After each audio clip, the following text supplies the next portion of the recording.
Team, it's time. Staff video update. Man, what an incredible weekend we had. 3 and 30, seeing people step out onto our stage. In some cases, step out of their comfort zone to share what God is teaching them with the church. And man, I heard so much great feedback. I was at White House. I was at West Toledo. I was blown away by, yes, Spencer and Jamie. Everybody got to experience that. But I also loved hearing Jen at White House and Brian at West Toledo. And I heard feedback about all of our campuses. And so thank you to those of you that said yes to 3 and 30. And I know some of you said yes, kicking and screaming. Thank you to those of you that poured into them in the process. Because the truth is, 3 and 30 is actually a lot of work. It's a lot of work for the people speaking because oftentimes they're adding this on top of their regular responsibilities, and it's a big commitment. But there is also work from the people giving feedback and coaching and investing in those who are communicating to help them get their talk and their outline to where it needs to be. Same for me. It's in some ways more work to do 3 and 30 than it is a normal weekend service. I mean, my goal is to watch every single talk that was given and give a little bit of encouragement, things that I thought, man, well done, great job. And when appropriate, give a little feedback along the way. I mean, essentially, this is what leadership development is. Whether or not these 3 and 30 communicators ever speak at a weekend service for the whole weekend or not, this is part of their personal development. They're learning how to communicate at a higher level. They're learning how to build content at a higher level. They're learning how to do something challenging or outside of their comfort zone, which stretches what they believe they're capable of, but also stretches their capabilities in any given environment. And I think we should be focused on that. But typically, we focus on leadership development when we lose someone. When we lose a staff member and we're like, oh no, who's going to replace them? We have no idea. We should raise someone up. Or we lose a dream team member, or we lose an intern or somebody that we count on.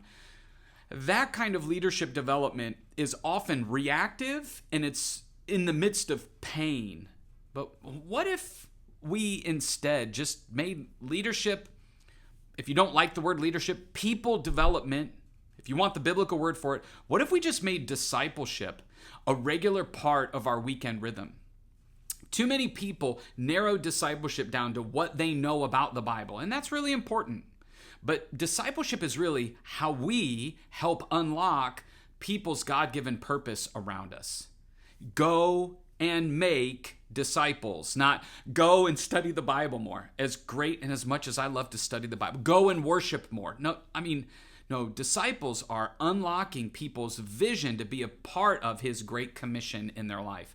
And yes, sometimes that comes in simple roles like learning how to be a part of a dream team, a greeter team, or whatever. That's where that discipleship begins. And so when leadership development is a priority, which I think we need to continue to pay attention to as staff members, when it's a priority, then it's talked about. You're talking about it on your team, just like I am in our weekly staff video updates. I'm trying to invest in you and our team, the things that I think will help make us better at unlocking people's God-given purpose and the mission that He has for us. You talk about it regularly, not just when someone leaves or when you're in a crisis, right? It's on the calendar, not just squeezed in at the last second. You have a system to make sure that you're thinking about like what's next for the team and what's next for these individuals, and you have an expectation on the calendar that this is happening, and it's expected of everyone. Like, my hope is that every single one of you as staff members is developing someone around you, is being developed, but also developing someone. And I think those of you that serve, especially at the campus level, you should have the same expectations of your dream team, especially your coordinators and your leaders. Like, we need them. That's what helps them develop, is they're not doing all of the work. They're learning how to develop other people to do the work. A phrase that I love is they learn how to grow fruit on other people's trees, which in some ways isn't as rewarding as being the center of attention. But man, that is really important in fulfilling the Great Commission. And so organizations that multiply leaders don't wait for a gap to open to do this. They're already growing like the next generation. And that's what our church saw this last weekend with 3 and 30. They see that we're developing really gifted communicators And we don't know where they're going to go in the future and what they're going to do. But there's people of different ages and stages that we are pouring into. And I think that encourages the future of our church. So we should be doing the same. So don't wait for pain to force your hand. Instead, let's be purposeful. And so how do we do that? Let's talk about that briefly. The first thing is you need to start with who. And if you don't have 3 or 4 names of people that are on your who, like who are you developing, talk to your supervisor about that. Or sit down and take time to go, who are the 4 or 5 people that I should really be developing? And a couple of them may be on staff. My hope, though, is that you have a couple people that you're developing to think about ministry that aren't on our staff, that are a key volunteer, or they're a shoulder tap that you're currently working on. Like, man, you would love to see them around your leadership table. Start with who, and then move to what. Get clear on what area of development you think they need. What experience do they need in order to grow? And you can ask them, what experience do you think you need in order to grow? That doesn't mean their perspective of their own development is correct, by the way, but encouraging that kind of conversation around what needs to happen will then inform the when. When are you going to put it on the calendar? When are you going to give them an opportunity? When is the next logical time? Not at peak season. Don't put somebody out on a stage when it's like at the movies or one of the biggest. We want to put our best, you could call it performers, our best leaders on the stage for the biggest moments. So if you're giving somebody an opportunity, pick a different weekend. Pick a Saturday, pick a different opportunity where they can learn and grow in that kind of development, and put some care and coaching around them as they go down that process. Start with who, identify what, and then select a when. Ultimately, I hope that you're using the Global Leadership Summit as a when. You're going to have a series of talks that you could encourage key team members, or that you yourself, you have an area where you know you need to develop. Listen to them, lean in, make sure that you're in the auditorium taking notes, because that's what it looks like to take growth personally. That's what we are trying to accomplish in 3 and 30.